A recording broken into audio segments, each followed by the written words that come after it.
river, run, run through the hills. Run, river, run to the sea. Run, river, run to your place beneath the sun. Run, river, run over me. Run through the land, you run through my soul. Bring me. Hi, welcome to be my guest today. We have from North Andover, Mass, Dana Owen, and he is an author. And he has written a true story, and it's called Shotgunned. And I'm going to show you the cover of it. And he's going to tell you all about it. It's a police cruiser right on the front of it. I don't know if you can make that out. But it's the true story of what he went through. Shotgunned. Dana, great to have you on. Thank you. Thank you for inviting me. And on probably one of the hottest days of the year. Without a doubt. One of our previous guests went and dunked their head basically in the sink. It's just Dana, when did this happen? Tell the audience what happened to you. This happened in June 16th, 1975. At the time, I was a MDC policeman, which is the Metropolitan District Commission, 650-person police department through Greater Boston. I went to work at 4 o'clock that night. I'd been to a party for my youngest daughter who turned 4 that day in North Andover. Actually in North Reading, Mass. I was living at the time. As I was driving in, I flashed back and I remember I was driving my 1972 Dodge Dart listening to my FM radio, and the song Monday, Monday by the Mamas and the Papas was playing. Monday. Right, and one of the lines kept going through my head, "Can't trust that day." No. So I went to work at 4 o'clock. It was a very quiet night. It was early summer. We expected it to be a quiet night. We went to dinner at the Bedford's Pancake House in Medford, Mass. Mm-hmm. We came out, and when we did, we called back on the air. It was a general broadcast that a tractor-trailer had been hijacked by 2 white males on the Congress Street on-ramp to the expressway in Boston. Okay. Back in those days, if it was a bank robbery, you went to Charlestown. If it was a if it was a hijacking, you went to Somerville. So I was driving. I had a partner, Bob Power. I was the senior man, and I drove up to Route 93 at Mystic Avenue in Somerville. We were only there for a couple of minutes, and a tractor-trailer went by with 2 white males in it. We had no registration number, but you never saw 2 men in a tractor-trailer. Yeah. So on a hunch, which 90% of police work is, we started to follow them. Yeah. My partner called it in. He gave the plate number. Back in those days, the radio channels, cruisers only heard the dispatcher talking. So you didn't know what was going on exactly. So my partner called in, 302 car were following a suspect in the hijacking, and the dispatcher said 10-4. So nobody knew what was going on. Yeah. We followed him for a while. I was looking for what they call a follow car. There's always a follow car in a hijacking. There is?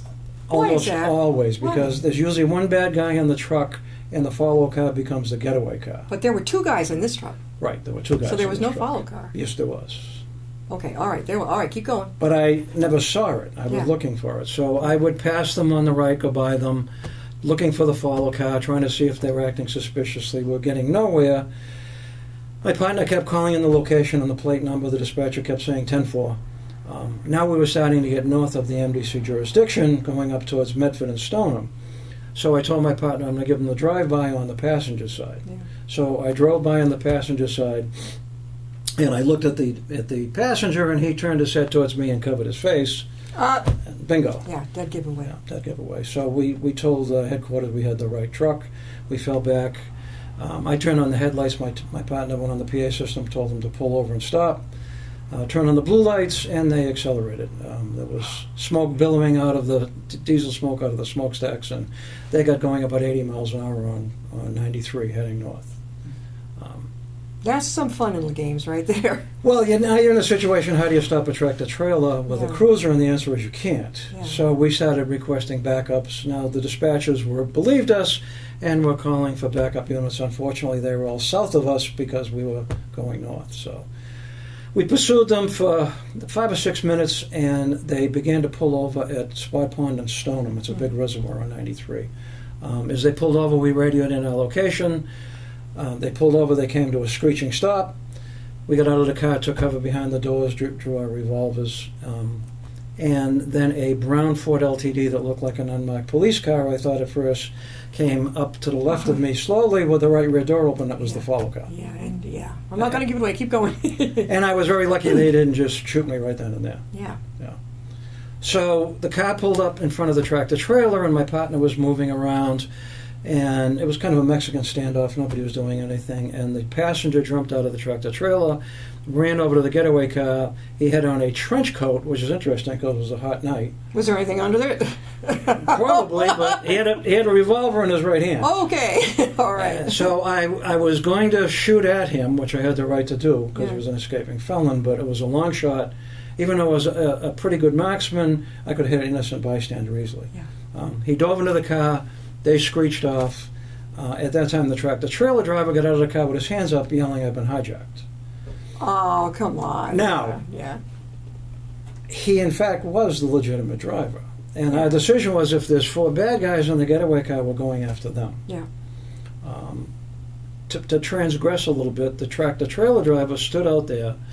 It turned out to be a U.S. mail truck with a $100,000 cash payroll, and it was an inside job. Yeah. He stood there as all the cruisers went flying by. Nobody stopped. He waited there for about a half an hour because they were all coming after where we were chasing the getaway car, and he drove on to his next stop in White River Junction. So, it kind of a comedy of errors on that end. We chased the car. I was known as a pretty good wheelman. We had a banged-up 1972 Ford Cruiser, but it had a brand-new Police Interceptor engine and 4 new Pursuit tires. You just let her They rip. put on that, and we were right on it. You're good at speed. See, that scares me. On a highway, I'm in the slow lane. You know, we were in the outside lane, and we were doing about 100, and I was right on that bumper. You were doing 100 miles an hour, Right. and it doesn't make you feel out of control? No, you're doing your duty, and the adrenaline's going. Adrenaline, and you do a lot of pursuit driving training, so it was something that I was used to. And in the area I worked in Somerville and Medford, I was involved in a lot of stolen car chases. What did your They family were extremely common. What did they think when they found out? When I got shot? Well, keep going. Well, my wife knew I was an aggressive police officer, but she was an emergency room nurse. Yeah. So she understood how it was. And I really never talked about it. My daughters were ages 4 and 6. I never really talked about the job. So they got off at Montville Avenue. They pulled over hard, 4 lanes, got off at Montville Avenue, took a left. And it was pretty obvious they were going to start shooting at us. You could see them moving around the car. So I told my partner, put a couple of rounds in their rear window and discourage them. So he leaned out, he went to shoot, and a car came through the stop sign in front of us, a woman in a station wagon. There was a little girl in the back seat when you could sit in the back. And she had her face up to the window, and my partner, as he leaned out, he said all I had was her face on my sights. And we both had young daughters, so he didn't shoot. No. So we never said it to each other, but none of us shot during the pursuit. Yeah. So we were going down, we're waiting for a roadblock. We came up to Montville Avenue, and there was a Friendly's there, and there was a cruiser. I think it was a Woburn cruiser. Yeah, it was a Woburn cruiser parked on the middle of the road with the blue lights on. I go, roadblock, we got him. And the Woburn cruiser, the officer was standing in the road. He stopped the traffic, and he waved the getaway car through. Yeah, okay. So this is be frustrating beyond belief. To me it was. Which I found out later on. Yeah. The driver of the getaway car, these were organized crime guys, was flashing his high beams. It looked like an unmarked car, and we had our siren going. He assumed it was an unmarked police car. Yeah, right. He did the right thing. It just, wasn't my night. No. So we headed down, we're going down Washington Street, heading into Winchester Square, and we went over a set of railroad tracks so hard that our heads hit the roof of the cruiser. I mean, this was a slam the gas to the floor and marry the brake chase, big time. They started to shoot. They started to shoot with 2 handguns out of both rear windows of the car, the passenger side. Great. And going back to my training, I counted 12 rounds. In those days, everybody had revolvers, so they were out of ammo as far as I was concerned. Yeah. So that was the good news. Yeah, my partner's calling it in. Now, the bad news was I said to him, I'm going to ram him. I'm going to hit him in the rear bumper to spin him. And they fired a shotgun through the rear window of the car. They blew the whole rear window right out. Yeah. They had a Ithaca 12-gauge double-buck shotgun. The first bullets shot our blue lights and headlights out, and I fell back. And they started firing the handguns again, which meant they had more ammo or more guns. Another joyful thought for you. Yes. So, but you get very committed to the chase. You want to do your duty. You want to catch these guys. I got right up on them again, and they fired the shotgun, and I felt something hit me in the top of the head. I did what's called denial in police work. I thought a rock came through the windshield, which Yeah. was ridiculous because we're getting shot at. A bullet came in high in the windshield, which you can see on the front cover there. Yeah, I see. And Two it did- places. There's two. Yeah, well, there were two different bullets. The top one come down and hit me on the That's top where of the you head. were driving. That's where it got you. Yes, so that Can one you show came us down where straight down and hit me on the top of the Right. head, which you can't see now. The Yeah. scar's gone. I was bleeding pretty heavily. My partner said to me, "You want to give it up?" I said, "If it's the last thing I ever do, I'm going to catch these guys." Oh, yeah. I was angry and I was committed to the chase. We continued to chase them. They continued to fire. They passed a bunch of cars that were going to get away, so I accelerated. I told my partner, hang on, I'm going to pass these cars. When I did, we were at Washington and Swanton Streets, almost into Winchester Square. The car was blocked. They either T-boned or they got blocked by another car. And I knew they were all going to open up and shoot, so I ducked low left. When I did, a bullet came in and caught me right here in the forehead. There it the low is. one. He's right on the cover. He is showing where these bullets hit him. So that one came, I ducked low left, and it caught me right in the forehead. And that one was almost a fatal wound. That one almost knocked me in the back seat, except for the headrest. Everything was in slow motion, like you see in the movies. I decided I was out of it, so I'd protect my partner. So I threw the cruiser. I skidded so that my side was towards the getaway car and came to a stop up on the sidewalk. They were still shooting, and I felt they were going to finish me off, so I tried to get out of the car. We only had revolvers back in those days. There were no shotguns in the cruisers. So we were pretty much outmanned and outgunned. As I staggered out, I didn't realize how badly I was hurt, and I caught my left foot under the brake pedal. And I was falling. I was semi-paralyzed, which I didn't realize, and the revolver fell out of my hand. It's a stainless steel revolver, so it's shining with the blue lights. I could see it falling. I tried to catch it, and I couldn't catch it. And I realized I was going to hit the ground, so I put my hands out and bounced off the ground. They fired a little more. They put around on the other side of the cruiser. You can't see there with my partner, so I just missed him. Yeah. And they took off. My partner came around. I heard him call an officer down at Washington and Swanton Street. To be honest to me, that just sounded so dramatic. Yeah.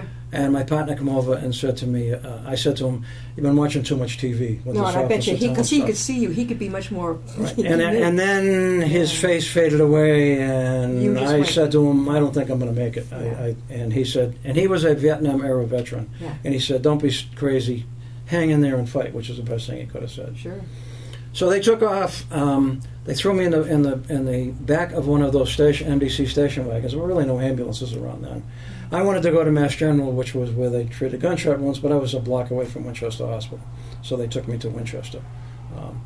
And I was operated on that night. And my wife actually wrote a chapter when she got the phone call and thought I got killed. So that was a good part of the book. So that's the basic story of it. And then it goes into, it was a 6-year investigation. We had a couple of MDC detectives at the Winter Hill Gang. The name of the Winter Hill Gang come up. They were really interested in getting involved with the Winter Hill Gang. The U.S. Postal Inspectors were very good. I worked on the case on and off duty. Yeah. We actually made the arrest. There was a 5-year federal statute of limitations. We indicted them 7 days before the statute was going to run out. How close can you get? That's as close as you can get. So you were almost. It was almost all over. If that ran Yeah. out, we were Almost, done. it would have been. Now, did they go away for life, or? No. We went to trial with them in 1980. We indicted them in 1980, went to trial in 1981, and it ended up they were convicted 6 years to the day I was shot, almost to the hour, in a federal jury. The two that we had at the time, one got 25 years and the other got 10 years. So it was minimum mandatory time. in Were these federal young prison. kid guys? No, they were. One guy was in his 60s. He was a worker with the Postal Annex, and his nephew was in his 40s at the time. Yeah. The other guys were all in their 30s and 40s. You guys definitely were outmanned, and you went for it too. But that was, you did. You do that. You try to. You don't play hero. You just try to do your duty. Exactly. You just react. When you woke up in the hospital, were you amazed that you made it? I knew I was in deep shock, and my wife being a nurse, I fought losing consciousness. So I just fought it the whole time. I felt if I lost consciousness, I was going to die. That's what they tell us, isn't it? Don't stay with me. You see it on TV. Stay with That's me. exactly what my partner said. Stay with me, fight. Straight fight, and you had to fight to keep. But with the drugs that they give you, the painkillers, how do you make it fight? They didn't give me anything because I was so critical. They didn't give you anything like morphine or anything like. Nothing until I went into surgery. When they shaved my head. Well, that's what I mean. Yeah, nothing. and then when you wake up. Well, when I woke up, I had medication then, and IVs running. So you didn't have to fight when you woke up. When I was in the hospital before I went into surgery, which was several hours later, I was given no medication at all. Were you surprised you were alive? No, that's not a good word. No? No. I decided I was not going to die. That was it. Yeah, and that was my focus. In the academy, they teach you never give up, never get up, and the only thing I could do was not lose consciousness and die. Exactly. So. You hung in there. Yeah. This is almost like a memoir, Dana. It's part of it is a memoir. Yeah, it covers a period of time from 1970 to 1986. One of the gentlemen also, I followed him. He murdered a Wells Fargo guy at the Hilltop Steakhouse on October 3rd, 1975. Okay. They had robbed 4 banks before I was shot, but they never were brought to trial for that. These were bad actors. These guys were what do you call them? Loose cannons. Yeah, well, the mixture of beer and cocaine where they hung out all the time was one of the biggest problems. That was big back then? I know that pot was huge back then, LSD. No, these guys were beer and cocaine. They were the big dudes. Yeah. Dana, how can people get a hold of you to get a copy of Shotgun? I have my own website, www.shotgunned.com. And also you can go to Amazon. The book is on Amazon. And within a matter of weeks, we're going to come out with a second edition, which has 18 additional photographs and will be on Kindle. So you've got another one coming up. Well, it's that book with additional, and then also going with 18 additional photographs. Honestly, this is my first book. I want to see how it went. I had 1,000 copies printed, and I've sold them all. I had a couple hundred more printed, and there's some more first editions still kicking around on my website and a few other places. You were smart to do the self-publishing. You almost have to. Oh yeah, I mean really. I mean, why? Like I tell people, why waste a year or more to be rejected? Get out there. Yeah. Yes, definitely. If the publishers don't know who you are until the book's a success, I would like to eventually get picked up by a publisher, but that's down the road. But now that the book's been a success, do many police departments ask you to give a presentation? I did officer survival talks for a lot of years until I retired. We merged with the Massachusetts State Police, and I retired as the armor and the sergeant for the Mass State Police. Mm-hmm. I taught to a lot of police academies on officer survival. Then I kind of got away from it. I worked for the two gun companies, major gun companies, selling guns to cops in the military in the U.S. and Canada, and I retired totally in 2008. And I decided to write this. It took me 5 years to write the book. 5 years. Yeah. Why did it take that long? It's a very long process. When it's true crime and you've got to get everything right. I worked with Ron Gollobin, who's a retired reporter from Channel 5 in Boston. Gollobin, I remember that name. Yeah. Yes. Yeah. Ron's a great guy. He interviewed me it was his first on-camera interview when I was shot at Winchester Hospital, and then again when we made the arrest. And then another woman, Athena Yeganian, who was my editor. I worked with her on the MDC and State Police. She has her own computer company. She does crime statistics for police departments. So it just kind of fell together. How old were you when you entered the police department? I was 22. Just to get about my son's age. Yeah. You knew you wanted to be an officer. Yeah. Well, I was a sole surviving son. My father was a platoon commander in the Normandy invasion, and he died of a service-connected illness, so I was classified as a sole surviving son. You were the only child? Yes, I was the only child. Interesting. And you have 2 grown daughters now? I do, and 6 grandchildren. Boy. 4 girls and 2 boys. Now, how many people in the family have read your book? I think everybody, except for the grandsons and the older granddaughters have run it, but one of the younger granddaughters and the 2 grandsons haven't because they're too young, but they will. And the dedication is to them inside the book. That's you when you were first or when this That's happened? about 1980. That's in the 80s. This is after your... Yeah. That's when I went back to work. Well, same nose, same smile, same eyes, same guy. A little less hair and a little more gray.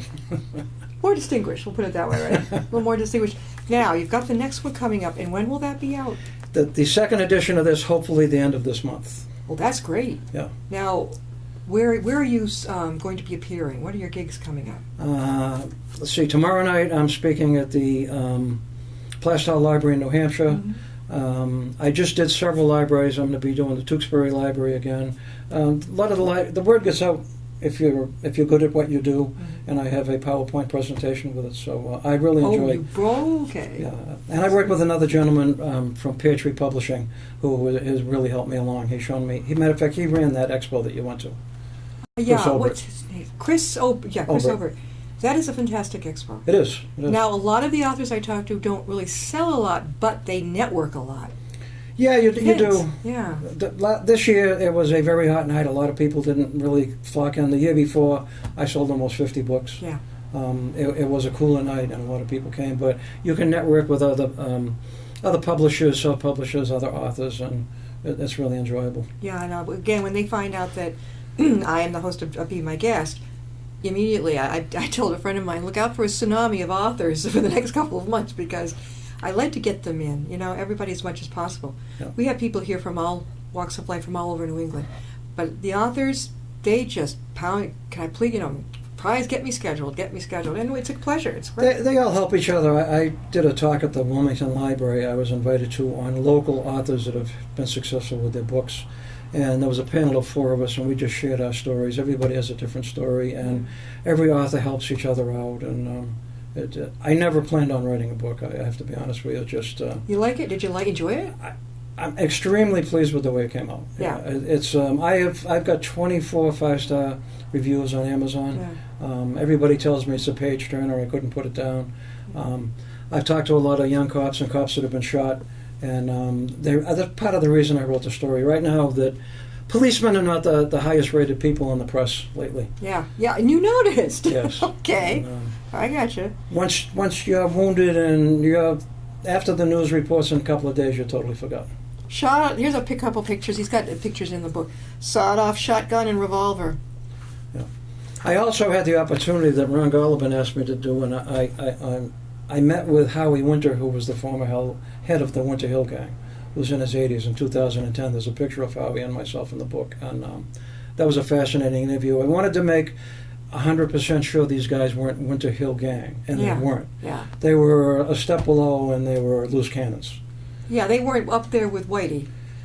Well, if you talk to somebody from Somerville, Whitey never ran the Winter Hill Gang. That's a long story. Yeah, Whitey Bulger has a reputation of being the head honcho, but he wasn't, right?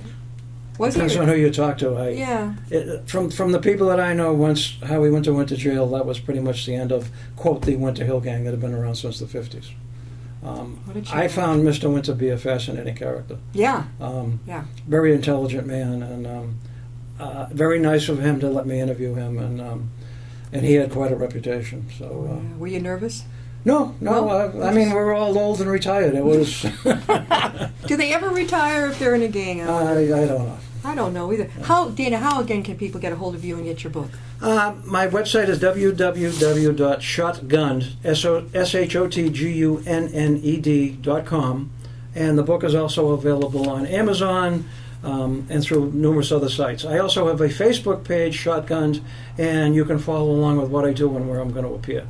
And on the cover, besides the squad car and the 2 shotgun areas, right at you, right through the windshield, is that the newspaper officer who 5 years ago, is that from the... Yes, my cover was made by my niece from Southern California, Anita Brown, and she did what exactly was in my mind, and she superimposed. I made the front page of the Boston Globe when I made the arrest, and she superimposed that behind the word shotgun. Yeah. She did a phenomenal job. Yeah, I was going to say that fits perfectly with this. Oh, it's perfect. And that's a lot of work. That's a lot of work. Oh, definitely. Thank you so much, Dana, for being with us, and let us know when you get the next one coming out. Remember the next part of this? I will. And we'll get you on and get that going again. We'll see you next time and be my guest. Thank you.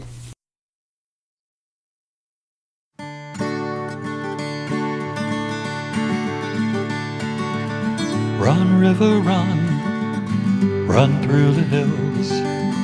Run, river, run to the sea. Run, river, run to your place beneath the sun. Run, river.